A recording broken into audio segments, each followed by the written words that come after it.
Pilipinas. Gumising ka na. Narinig mo na ang kwento ng mga Marcos. Kilala mo na ang mga Duterte.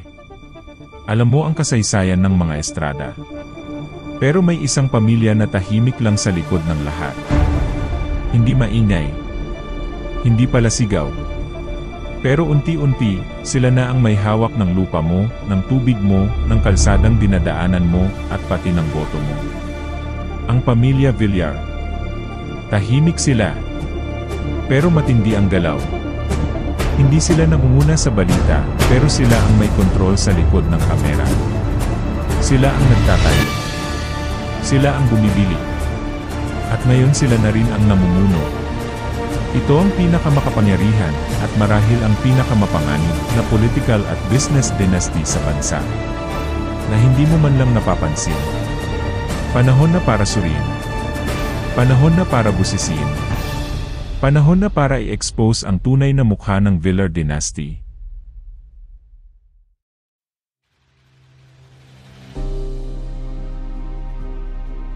Sa dinami-dami ng pangalan sa politika, may mga pamilyang palaging bumabalik. Marcos, Duterte, Estrada.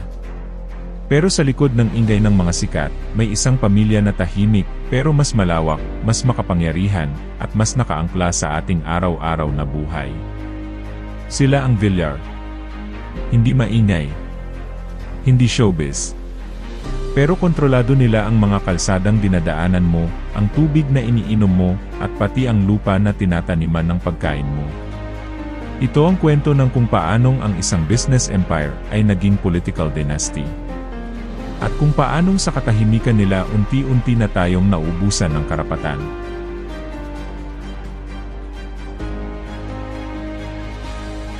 Mula negosyante hanggang puno ng kapangyarihan. Si Manny Villar, kilala bilang sipag at tiyaga, mula Tondo raw, naging isa sa pinakamayamang tao sa Pilipinas. May sariling imperyo sa real estate. Vista Land, Camella Homes, shopping malls, commercial complexes.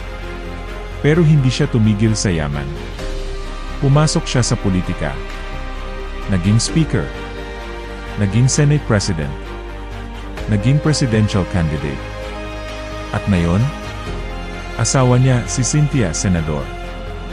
Anak niyang si Mark, senador din, dating kalihim ng DPWH. At isa pa nilang anak, si Camille, kongresista, at ngayon napasok na rin sa Senado. Bakit? Hindi ba't sapat na ang mga bilyones sa negosyo? Ayon kay Dean Ronald Mendoza ng Ateneo School of Government, kapag ang yaman at kapangyarihan ay nagsanib, nawawala ang checks and balances. Ang business interest ay nagkakaroon ng proteksyon mula sa batas na sila mismo ang gumagawa. Prime water, tubig para sa lahat o tubig para sa kita. Sa mga lugar na sinasakupan ng prime water, pagmamay-ari ng mga Villar, reklamo ang laman ng bawat barangay hall. Walang tubig. Mabaho. Kulay putik. At kung meron man, mahal. Ito ang sinasabing public-private partnership. Pero sa totoo lang, parang public burden, private kita. Isang ulat mula sa COA at mga lokal na konseho ang nagsabing maraming prime water projects ang delayed, palpak, o pinabayaang wala sa standard. At kahit ganito, patuloy ang expansion nila, sa pilitan o lihim na kinukuha ang dating pinamamahalaang LGU water districts. Habang tayo'y nagaantay ng tubig sa gripo, sila'y kumikita kahit walang patak.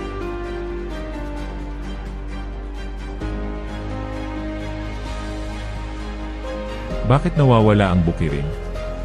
Lahat na lang subdivision. Tanungin mo ang magsasaka sa Laguna, Bulacan, Pampanga, Iloilo, ano ang pinakakalaban nila ngayon? Hindi peste. Hindi bagyo.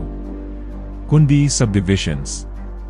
Ilang daang ektarya ng palayan at taniman ang unti-unting ginagawang Camella Homes, Lumina, Vista Residences. Ang Villar Group, sa ilalim ng Vista Land, ay isa sa pinakamalaking land developers sa bansa. Ayon sa Bureau of Soils and Water Management, mahigit 5,000 hectares kada taon ang nawawala sa agricultural land, karamihan, kino-convert para sa residential at commercial use. Sabi nga ng Kilusang Magbubukid ng Pilipinas, KMP, habang pinapalayas ang magsasaka sa lupa, pinapalitan ito ng bahay na hindi naman kayang bilhin ng mga anak ng magsasaka. At sa panahong mahal ang sibuyas, gulay, at bigas, tanungin natin, bakit wala ng taniman? Sino ang kumikita sa pagkawala ng lupa?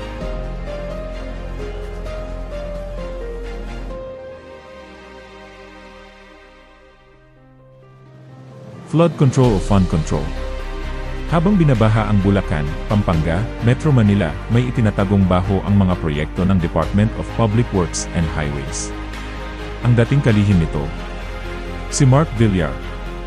Sa ilalim ng kanyang pamumuno, may inilaan ang gobyerno ng mahigit 44 bilyong piso para sa flood control projects. Pero bakit kada ulan, lubog pa rin ang kalsada? Bakit palpak ang drainage? Nasaan ang proyekto? Ayon sa ulat ng Philippine Center for Investigative Journalism, PCLJ, at sa ilang mambabatas, may mga proyektong ghost, sobra-sobra ang costing, o hindi na ayon sa planong infrastruktura. At ngayong senador na siya rin ang isa sa mga committee chair na nag-imbestiga raw sa mga ganitong proyekto.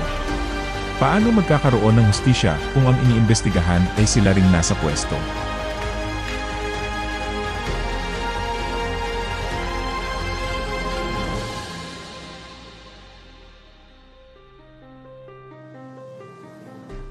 ₱1 bilyong para lang sa kampanya. Sino ang pondo? Nitong senatorial elections, nagulat ang marami nang lumabas ang balitang si Camille Villar ay gumastos ng mahigit ₱1 bilyong para sa kampanya. ₱1 bilyon para sa isang pwestong sinasabing public service. Saan galing ang perang yan? Anong kapalit? Anong inaasahang balik? Sabi ng Lente, Legal Network for Truthful Elections, ganitong kalaking campaign funding ay sintomas ng malalang patronage politics, kung saan ang eleksyon ay hindi na laban ng plataporma, kundi laban ng may pinakamalaking pondo. Habang ang boto ng taong bayan ay nababalot ng mga TV ads, ang tunay na layunin ng kandidato ay nalulunod sa ingay ng pera. Ganito ba talaga ang demokrasya, kung saan ang mananalo ay laging may pinakamalaking kaban? Habang ang ibang kandidatong may malasakit, walang budget para sa ads, itong mga political dynasties, para bang binibili lang ang Senado.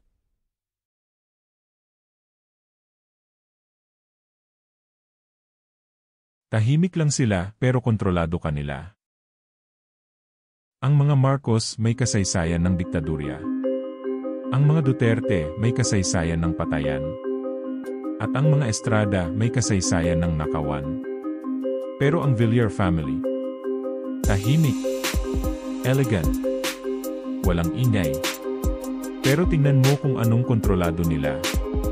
Lupa mo, tubig mo, kalsada mo, batas na pinapasa, pondo ng gobyerno. Sila na ang negosyo. Sila pa ang gobyerno.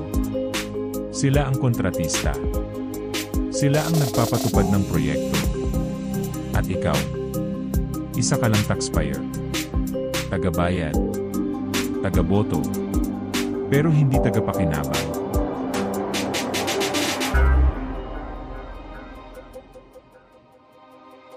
Isang tanong na paulit-ulit nating naririnig. Corrupt ba talaga ang mga Villar? Negosyo lang ba o pati politika? Ang sagot? Pareho. Bilang negosyante, nakita natin ang mga issue ng prime water, milyon-milyong reklamo mula sa mga consumer sa buong bansa. Tubig na madumi, serbisyo na palpak, pero ang singil at kita nila tuloy-tuloy. May monopolyo sa tubig. Walang kompetisyon. Walang accountability.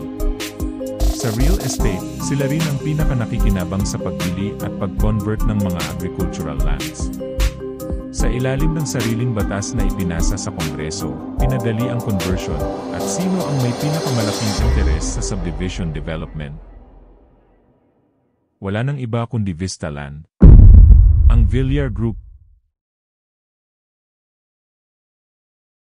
Pati sa politika, hindi rin ligtas. Ang issue ng flood control projects sa ilalim ni Mark Villar sa DPWH ay umabot sa bilyon-bilyong piso. Sobrang pondo, kulang ang resulta.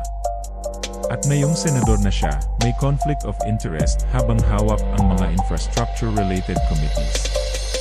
Ang kampanya ni Camille Villar, umaabot ng 1 bilyon, mas malaki pa sa budget ng ilang munisipyo. Saan galing ang perang yan? At anong kapalit?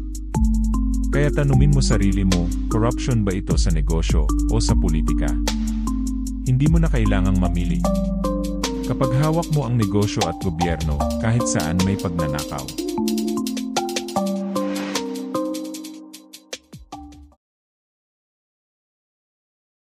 Ikaw, Pilipino, ano nang paninindigan mo? Hindi ito simpleng chismis. Hindi ito paninira.